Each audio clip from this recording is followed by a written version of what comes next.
तत्वज्ञानाच्या आणि ईशज्ञानाच्या 100 पुस्तकांपेक्षा प्रभू येशू ख्रिस्ताचा एक वैयक्तिक अनुभव श्रेष्ठ असतो.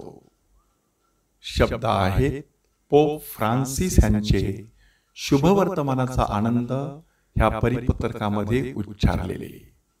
ख्रिस्तात माझ्या प्रिय बंधू भगिनींनो, आजच्या पहिल्या वचनात आणि शुभवर्तमानामध्ये एक प्रकारचा संघर्ष आपल्या समोर सादर करण्यात आलेला आहे. एकीकडे आहे ज्ञान आणि दुसरीकडे आहे अनुभव. यिर्मया संदेशाच्या काळामध्ये परिस्थिती कशी निर्माण झालेली बघा.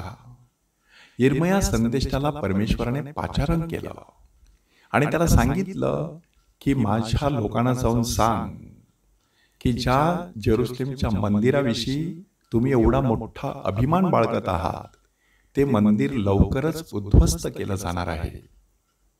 आणि ज्या वेळेला यिर्मया संदेशाने तो संदेश आपल्या लोकांना सांगितला, तेव्हा त्याला प्रचंड अशा मनस्तापाला आणि छळाला सामोरं जावं लागलं.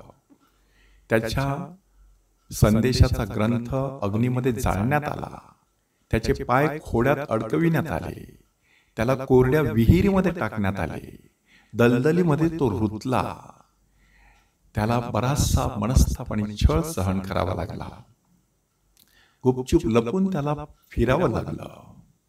अशा पार्श्वभूमीवरती हा संदेश आता परमेश्वराकडे येतो आणि त्या परमेश्वराला सांगत आहे, माझे शत्रू माझ्या विरुद्ध कट रचत आहे.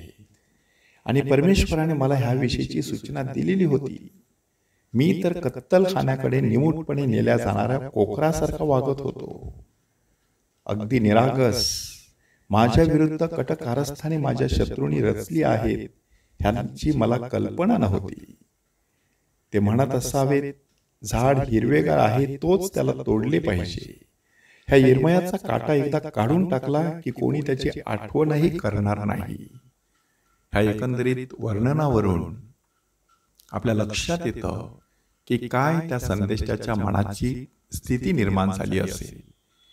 परंतु त्या यिर्मयाने परमेश्वराचा वैयक्तिक अनुभव घेतल्यामुळे ह्या छळाला, ह्या विरोधाला न जुमानता तो आपले कार्य करीत राहिला.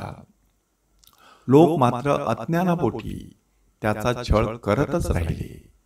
खरं पाहता परमेश्वर ते मंदिर अशासाठी नष्ट करणार होता की कुठेतरी लोकांचं चुकत आहे आणि परमेश्वर जणू काही आता त्यांचा त्याग करत आहे. तो आता त्या मंदिरामध्ये वस्ती करणार नाही, हा संदेश त्याला लोकांपर्यंत द्यायचा होता. कालांतराने तसंच झालं. बाबिलोनच्या लोकांनी हे मंदिर उद्ध्वस्त केलं आणि लोकांना बाबिलोनच्या हद्दपारीमध्ये नेलं. एकीकडे ज्ञान, दुसरीकडे अनुभव. ह्या ठिकाणी अनुभवाचा विजय झाला.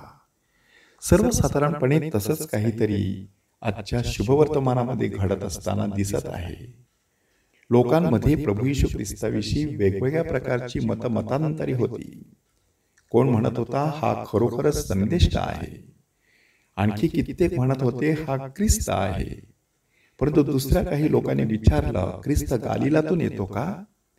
दाविदाच्या वंशातून ज्या बेथलेहेमात दावीद होता तेथून ख्रिस्त येणार असे शास्त्रात सांगितले नाही काय?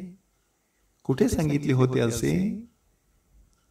तर ते मिखाच्या पुस्तकातील अध्याय 5 वचन 1 आणि 2 मध्ये सांगण्यात आलेलं आहे की हे बेथलेहेम एफ्राता, तू यहुद्याच्या सरदारामध्ये कनिष्ठ आहेस असं मुळीच नाही. तुझ्यामधून असा सरदार निपजेल की जो माझ्या समस्त इस्रायली लोकांचा प्रतिपाळ करेल. आणि कालांतराने बेथलेहेम ह्या ठिकाणी प्रभू येशू ख्रिस्ताचा जन्म झाला. परंतु तो गालिलामध्ये सेवा कार्य करत असल्यामुळे काहींचं मत असं झालं की तो गालिलातून आलेला आहे. ह्याचा अर्थ असा आहे की लोकांना जे ज्ञान होतं ते अपूर्ण होतं, सदोष होतं आणि त्या ज्ञानावर विसंबून ते प्रभू येशू ख्रिस्ताचा छळ करत होते.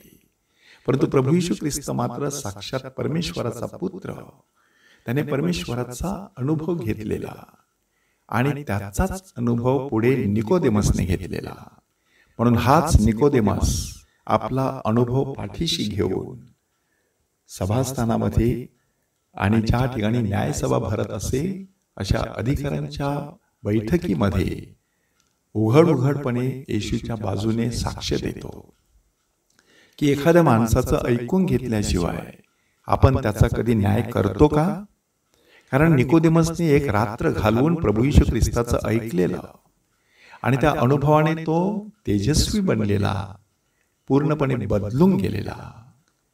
ह्या प्रायश्चित्त काळामध्ये केवळ ज्ञानावर नव्हे तर अनुभवावरती आपलं जीवन उभारूया.